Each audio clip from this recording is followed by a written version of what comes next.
Welcome to our Quickfire Friday podcast.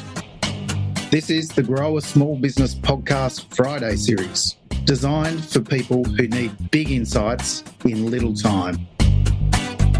In just 20 minutes each week, with no fluff, just real, proven tactics from people who know their stuff. With your hosts, Mick, AJ, and me, Rob Cameron. Well, Joel, thanks for staying up late this afternoon to have this conversation with us. Looking forward to this one. I guess as a starting point, I'll get you to give me an introduction into who you are and how you explain what it is that you do. Thanks, Rob. Appreciate you having me on. It's a great pleasure and honor to be here with you today. So I am a prosperity coach. I teach people how to change their money mindset from thoughts like, I can't afford that, money doesn't grow on trees, that's too expensive. At least that's how I grew up, to thoughts of abundance and prosperity. I also teach manifestation techniques. I teach business strategy and processes, as well as investing to my clients. And the reason I'm doing this is I'm a former hedge fund manager. I managed at the peak $700 million US for Citigroup here in the US. And then I started my own hedge fund. I was doing that for 4 years. And while I was doing that, in December 2015, I went to a personal development course. It was a 3-day course, and we had a guest speaker speaking for 1 hour. And he told people that there's one way to get rich, and I'm going to tell you all about it. He explained stock options as the only way to get rich. He said, you don't need much money. You don't need much time. This is how the rich people get rich, and options are essentially risk-free. So it was day 2 of the conference. I was sick to my stomach. People were tapping me on the shoulder. It was, Joel, does this make sense? Whisper in my ear. So after he was done, we went out of the auditorium. Please don't do this. He has no idea about any of you individually, and most importantly, no idea about your belief that you could become rich using stock options. Went home that night, couldn't sleep. I think it was about 4 a.m. It hit me. I jumped out of bed. I quickly got dressed. I got into Manhattan, New York City, right about 45-minute commute where I was working at the time. And I sent an email to my investors telling them I'm giving them their money back. I'm shutting down my fund. I figured out my true purpose in life, because he was, some will say misleading people, others will say lying. And I wanted to teach people the truth about money. And the truth is that there's many ways to get rich, and everyone's an individual.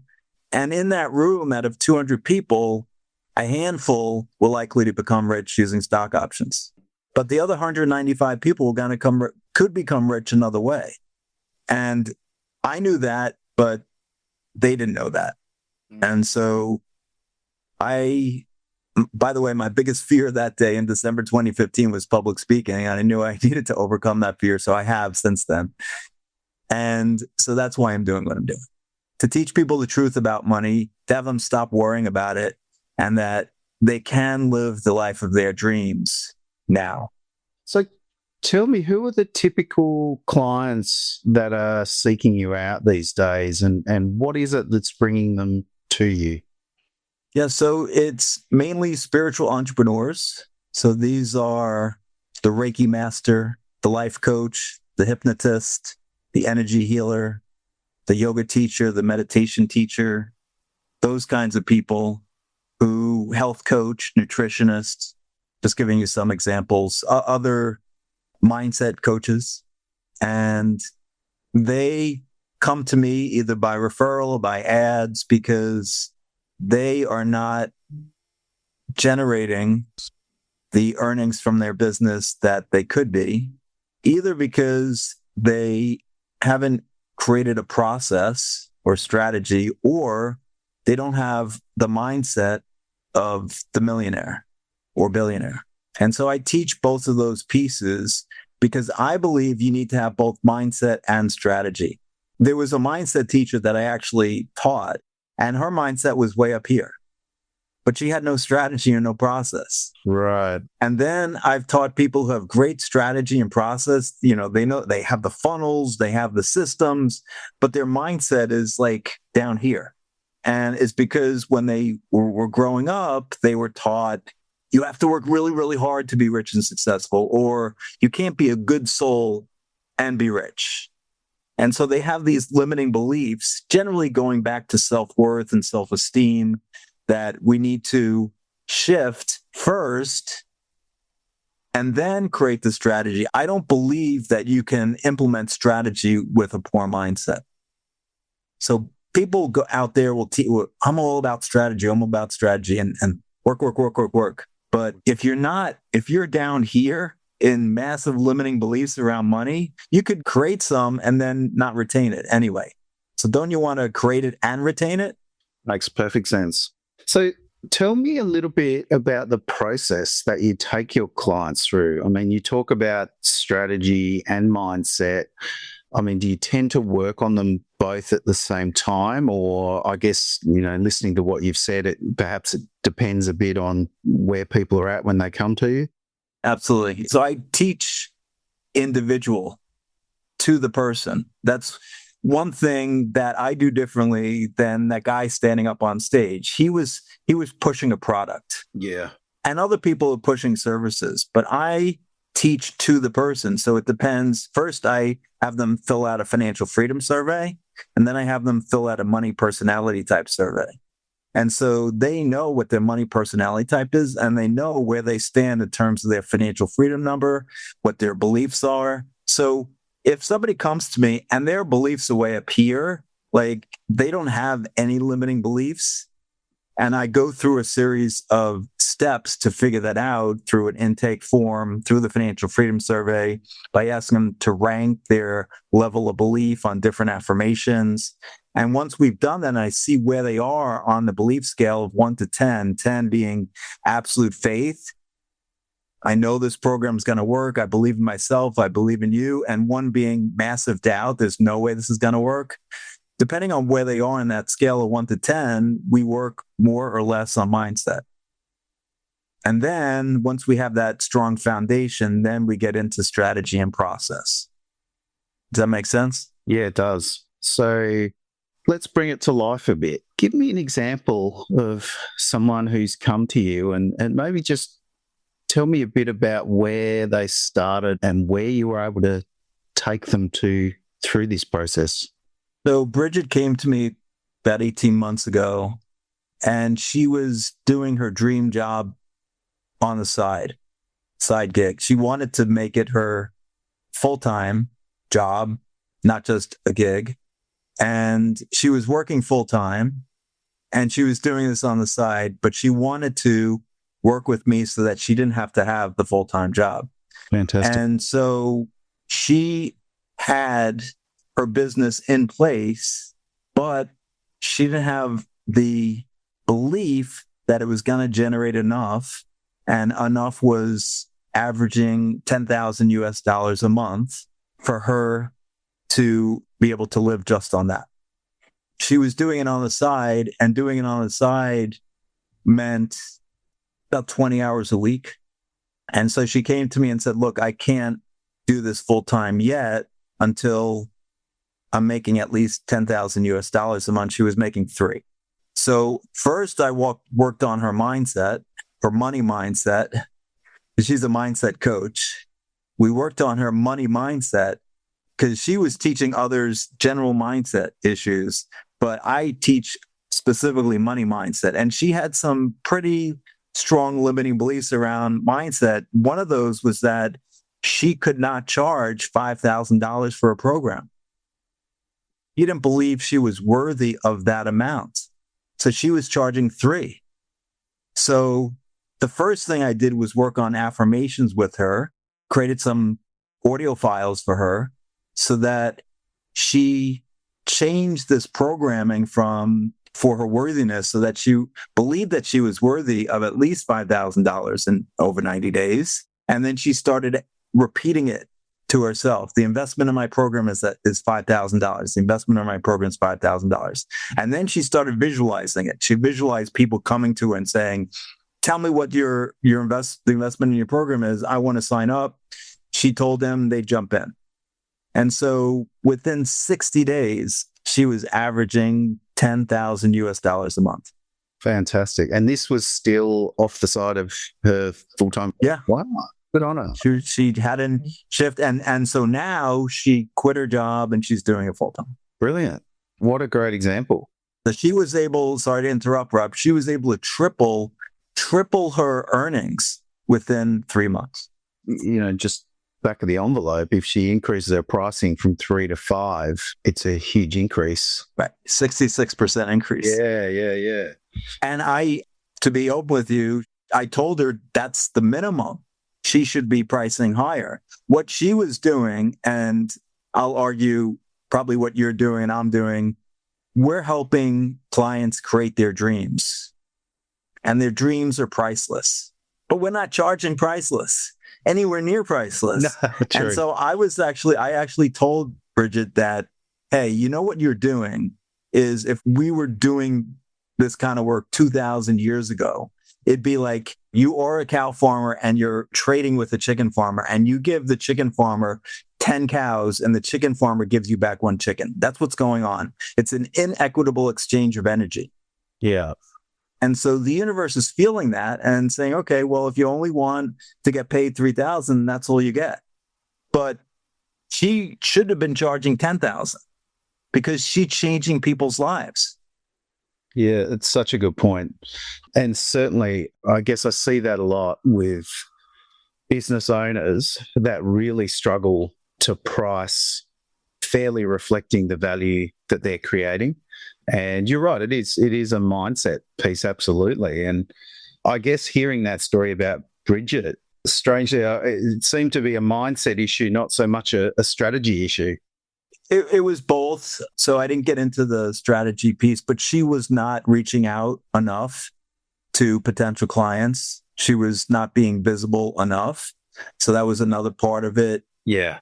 And when you're in a different mindset and you know that you're worth more, you're more self-confident and your self-worth goes up. And so you're putting yourself out there and people are attracted to that energy as well. So one of the other thing I had her do was reach out more, reach out to potential clients, get referrals, do more of that because she was doing very little. So the two combined, it was mindset and strategy. Want specific advice to help you get your business through its #1 growth challenge? Book a free 20-minute growth chat with me, Troy, the founder of Grow a Small Business. I'll recommend some resources which will help you grow your business with ease so you can live the lifestyle you've signed up for. Go to growasmallbusiness.com and click on Growth Chat. And I guess with the mindset piece, you touched on affirmations, you touched on visualization. Are there some other common tools that you tend to employ to help people with their mindset? Yeah, acting as if is a really powerful one. So most people, it's doing, then being, then having. It's doing. So I say, if you want to have abundance, be abundant. How do you do that?